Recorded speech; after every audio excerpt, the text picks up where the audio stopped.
Gwranda, Shemai, Shirichi, Croesio a Gymru. Welcome to Wales, Mark here, Celtic Crossbow channel. Tonight we will do one of my side channels and we'll be doing a part 2 to the teardown on the Bigfoot monster trucks.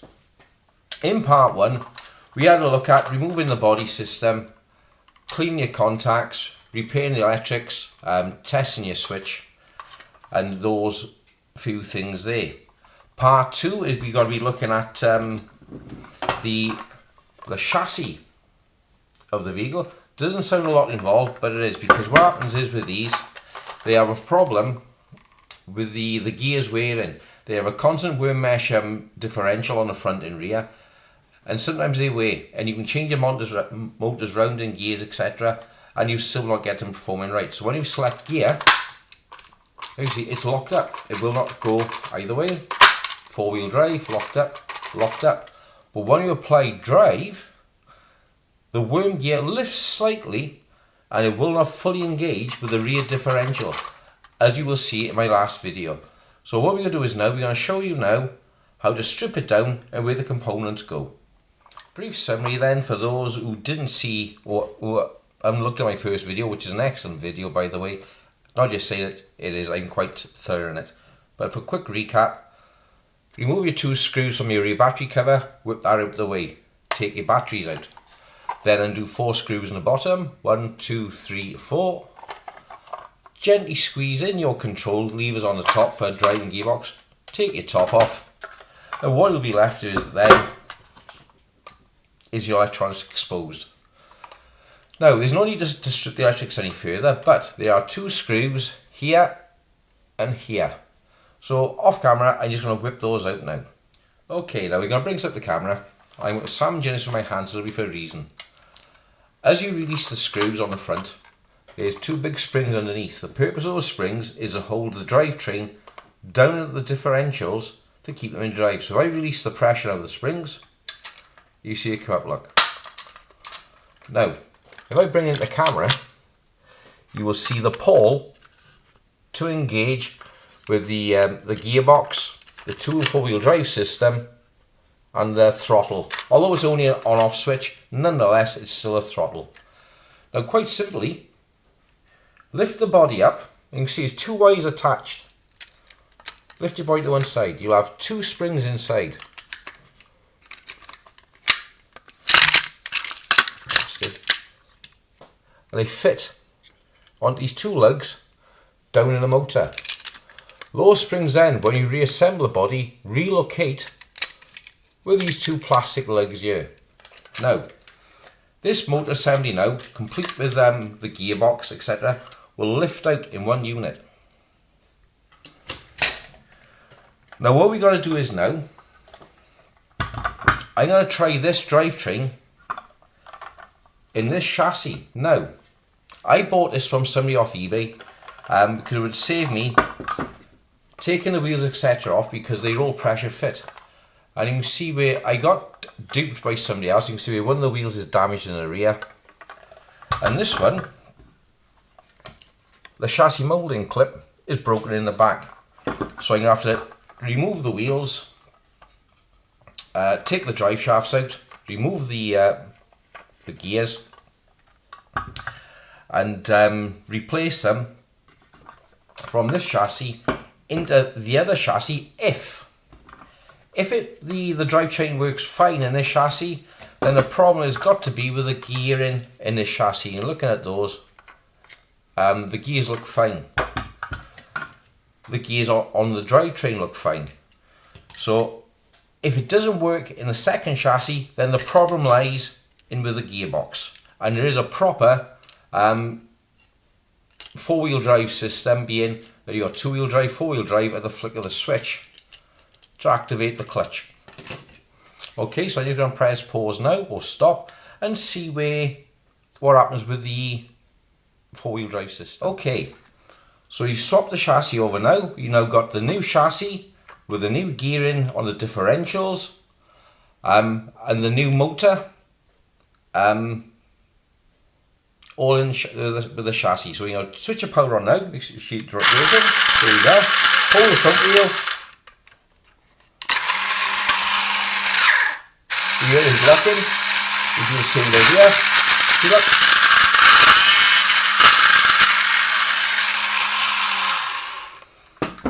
So the problem is with the rear end of the differential. So you're going to take it back apart. Back in a second.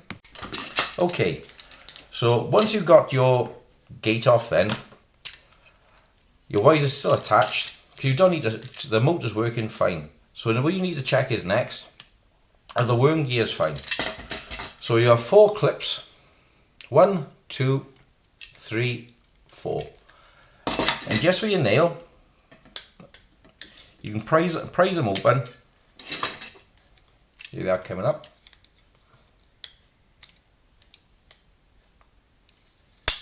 Here, bugger.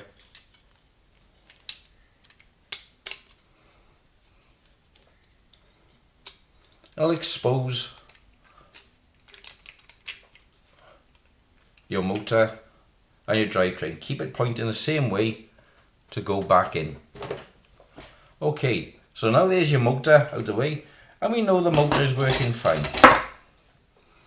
And here inside is our rudimentary central differential, which the motor sits in, so it becomes your motor factory differential, and your gears. So we know the front worm gears are working fine. So the problems with the rear. So let's have a look at the rear. Right, okay. We're going to come back to that. We're going to look at the motor first. You can see on the motor, which acts as a central differential as well as a powertrain, you've got metal gears. They're not worn. Plastic or metal. They sort of have a bronzy brass gear. And to me, to my eye, they look absolutely fine. So we can rule that out. Why he's not getting contact drive to the rear. We look at the worm gears in place.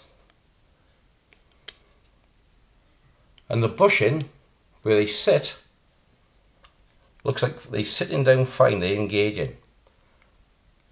The gear teeth here, they look fine, they look like engaging. So what else could be the problem? It could be that once together, the top half of the bearing housing, which is only plastic, they could have somewhere in there, and it looks like it does. Okay. If you look in one side, I get some light. There is a definite curve.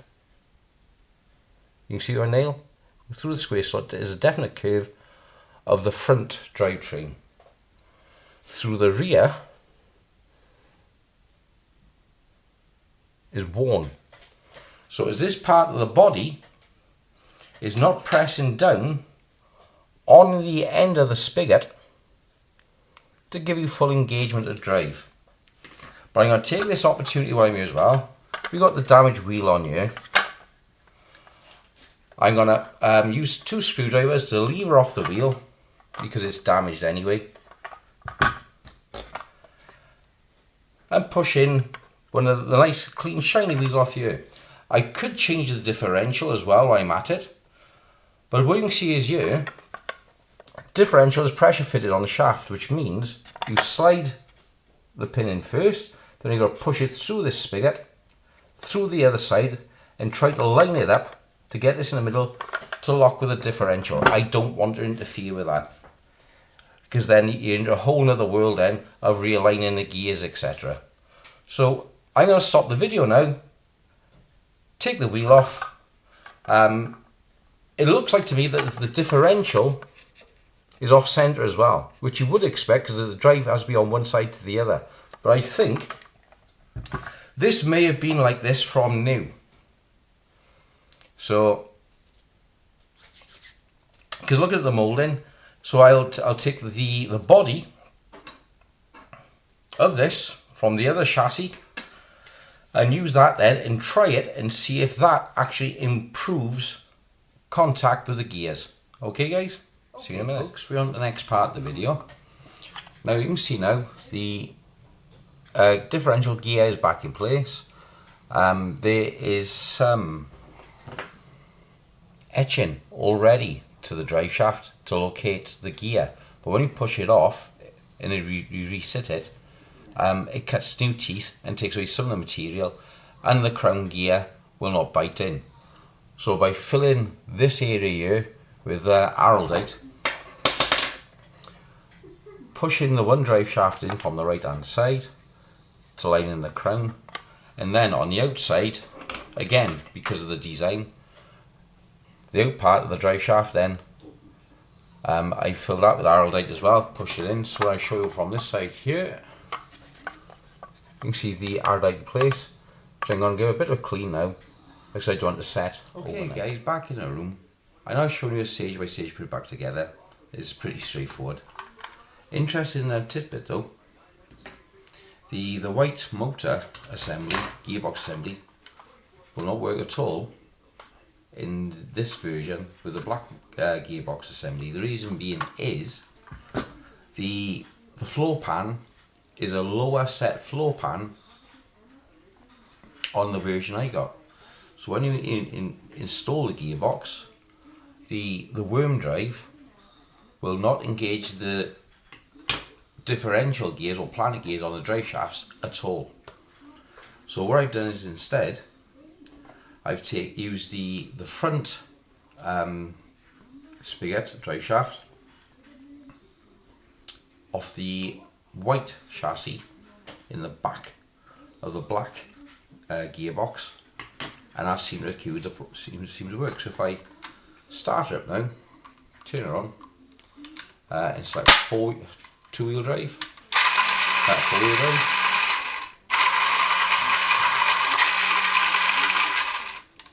Into two-wheel drive.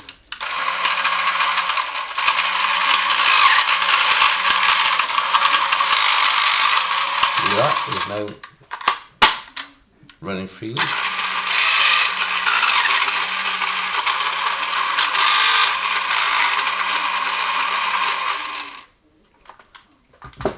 So that's one happy little camper. So let's screw it back together and give it a little test run.